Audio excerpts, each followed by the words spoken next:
And now we finally get there. We finally get to the fusion of elements that is going to create this new musical style that eventually is going to be called rock. But right now, in the 1950s, I'm going to call it rock and roll. We're going to start with one of the most iconic and important personages for the formation of rock, and that is Bill Haley. Bill Haley started off his musical career really as a country western star. He was he had a group called the Four, wait, I wrote it down. He had this cowboy image, the Four Aces of Western Swing.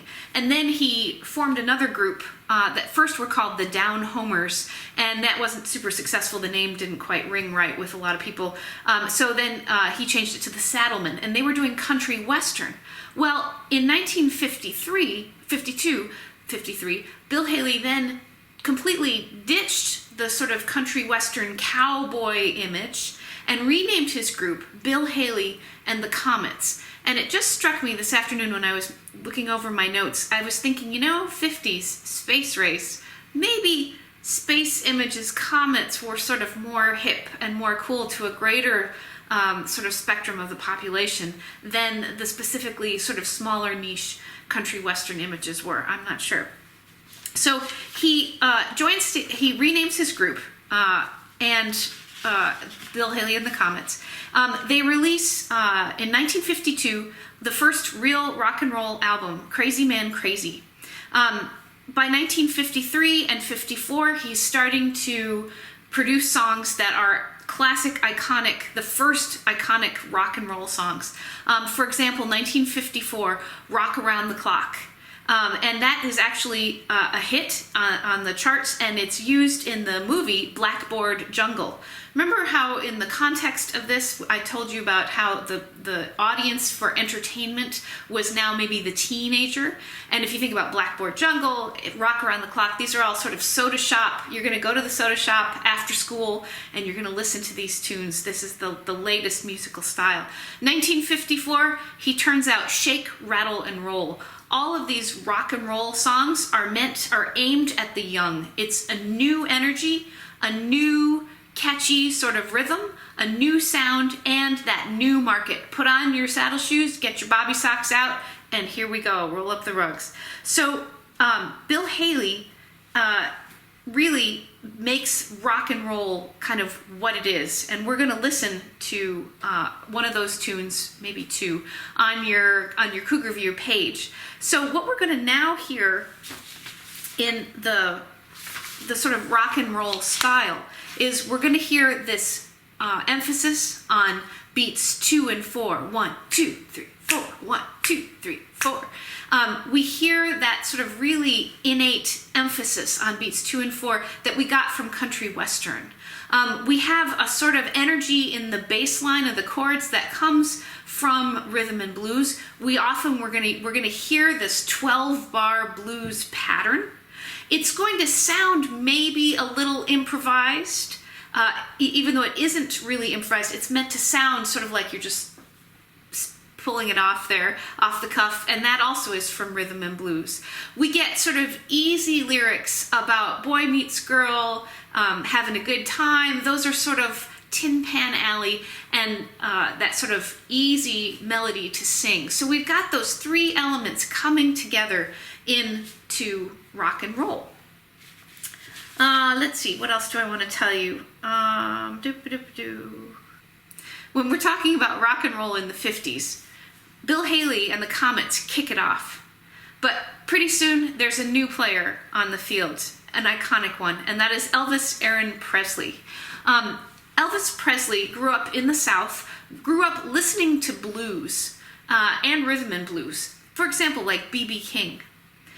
He really sort of was not a very widely known artist until in 1954 he signed with Sun Records after singing on a Memphis radio station, and sort of was like, people were like, oh, that sounds pretty good. Who is this sort of kid from the middle of nowhere, from down south, singing in this blues style that really wasn't yet commercialized. Remember, some of the strands of rock and roll come from commercialized backgrounds, and some of them come from these relatively unknown or non-broadcast or not very widely broadcast niche markets. So Sun Records signs him.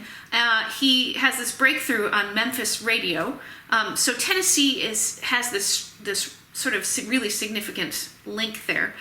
He ends up with the opportunity to sing at the Grand Ole Opry in Nashville. That's actually near where I live now, here in Tennessee, and that is one of certainly the tourist destinations in Nashville. People heading there for the Grand Ole Opry.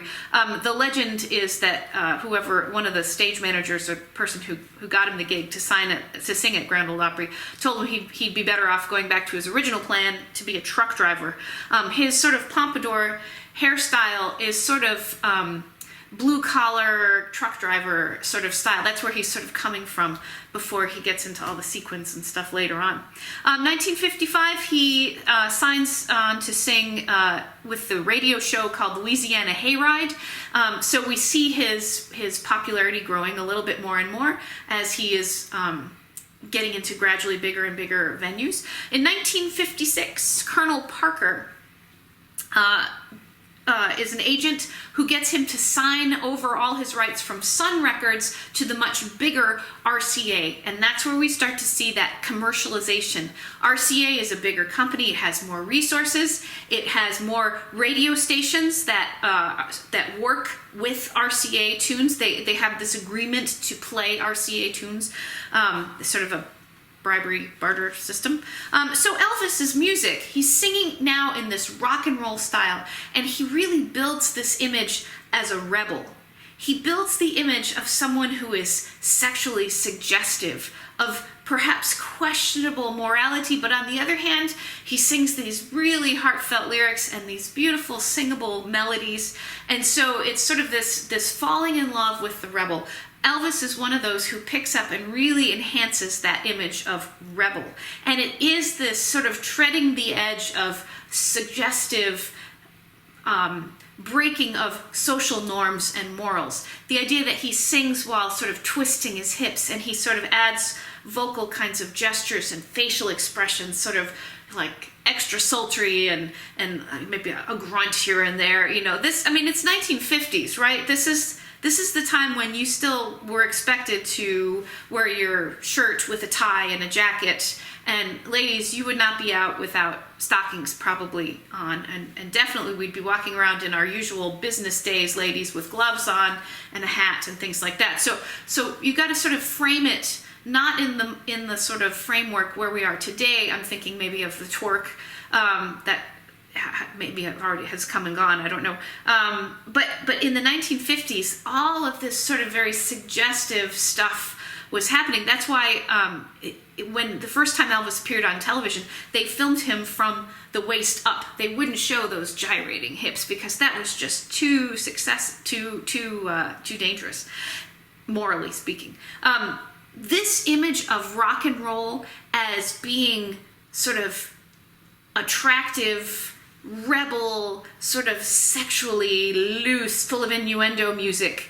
That's why Columbus, Georgia had, and I don't know if it's actually still an ordinance, but had an ordinance banning rock and roll concerts in public venues. Like, you can't perform rock and roll at the Civic Center in Columbus. Now, that was true up until a few years ago, so I suspect someone has repealed that ordinance. But that's the kind of thing that the old folks were just like, what happened? We went from sort of swing dancing, which was energetic and active and sort of fun and bouncy, to suddenly now we're talking about, what are we talking about? And what are we doing? And, we could also spend a whole course talking about how the dance music also evolves, but you can dance to rock and roll. That's one of the things, that happens. You can dance to it. And so what happens is the swing moves of the 1940s get faster and more intense. And so that's when you start to sort of head into your, the sort of stylized notion of people flinging people up in the air and sort of like, woo, and spit, all that kind of thing. So Elvis Presley, we're going to listen to maybe, I think it's See You Later Alligator is the one that we're going to listen to. Elvis was a big commercial success. He did a lot of covers. That is, he re-recorded songs that had already been done by other artists, and he covered a lot of hits from our rhythm and blues. And that sort of helps blend those genres together, pull rock and roll. It pulls that rhythm and blues element into it. You can hear the sort of rhythm and blues, slidey blue notes in some of his slower ballads, and I think some of that country western influence, that sliding twanginess that sort of was part of a lot of the southern genre of southern singing. So we might either hear See You Later Alligator. I might also put Don't Be Cruel on there. We're going to hear music in rock and roll that has 12-bar blues pattern. It has a walking bass that comes from rhythm and blues / stride bass. A lot of it is swung. What swing is instead of going 1 and 2 and 3 and 4 and 2 and 3, I'm making a very square little subdivision inside of each of those beats. 1 and 2. Now let it relax. 1, a 2, a 1, a 2, a 1. Instead of saying 1 and, I'm waiting and I'm doing 1, a 2, a 1. So what was nice and square, 1 and 1 and 1, gets a little twisted, a little pushed off there. The classic rock and roll also splits then, I will say. So we've got Bill Haley, we've got Elvis. They established the essential core, the nature of rock and roll, and there's very little divergence. Everybody that's recording rock and roll is basically doing those things. However, there are some subsets. There's 3 sort of offshoots that come around in the 50s that are definitely worth mentioning. The first one is rockabilly. Rockabilly was rock and roll as sung by people who aimed more towards the country western angle of things. They kept more of the country western in the rock and roll sound. The rhythm was a little bit gentler, not quite so 1, 2, 3, 4, 1, 2, not so pushing there. They used often an acoustic bass instead of an electric bass, and maybe a smoother, sort of more finer, not so colorful vocal style. Rockabilly was mostly white musicians in the South, sort of picking up that genre, and as I say, it translated through from country western a little bit more closely. We also have soft rock. People doing soft rock, I should back up and say musicians of rockabilly would be somebody like Buddy Holly and Johnny Cash. If we go on to soft rock is slower tempos. We still hear plenty of soft rock played, in elevators, but not just in elevators today. Slow the tempo down so that the bang on 2 and 4 is not quite as jarring. You can enjoy the sort of lovely melody shape more. Somebody like Pat Boone would be an example of soft rock. And finally, the offshoot from rock and roll of doo-wop. Doo-wop is really interesting, and again, it's one of those things I'd like to take more time to look at. Doo-wop consists of 3 to 6 vocalists, and this is black singing. This is black Americans singing doo-wop. And so you think of maybe a quartet, but you could have 3 to 6 people singing. And they are going to sing in close harmony. That is, they're going to harmonize chords where the notes of the chords are as close together as they can be to make this nice harmony. And so you get these lovely chunks of harmony for each melody note. A lot of times the words of doo-wop are sung to what we would call vocables. That is, a vocable is a non-lexical word sound. It's a sound that doesn't have a word meaning. You could say it's like singing scat in the jazz. Doo-wop-a-dop-bop-bop-a-doo-wop, doo-wop-a-bop-bop. You could tell I really do a lot of that, right? That was probably embarrassing. So doo-wop those two syllables are actually some of the vocables that you would sing in doo-wop music. So a lot of the singing is actually kind of like instruments playing, but it's people singing. The doo-wop sort of sound has with it distinct coordinated dancing. We're going to see that going into things like soul later on, connected to Motown records. Some of this close singing, I think, comes from gospel and gospel choir singing, because the way spirituals became harmonized later in the mid-20th century in this sort of close harmony way matches the kind of harmonizations that were happening in doo-wop as well. And some of this idea of singing in a vocal quartet with lots of close harmony also comes from swing in the 30s and 40s, where you had the Ink Spots or the Four Seasons or whoever singing these really jazz-based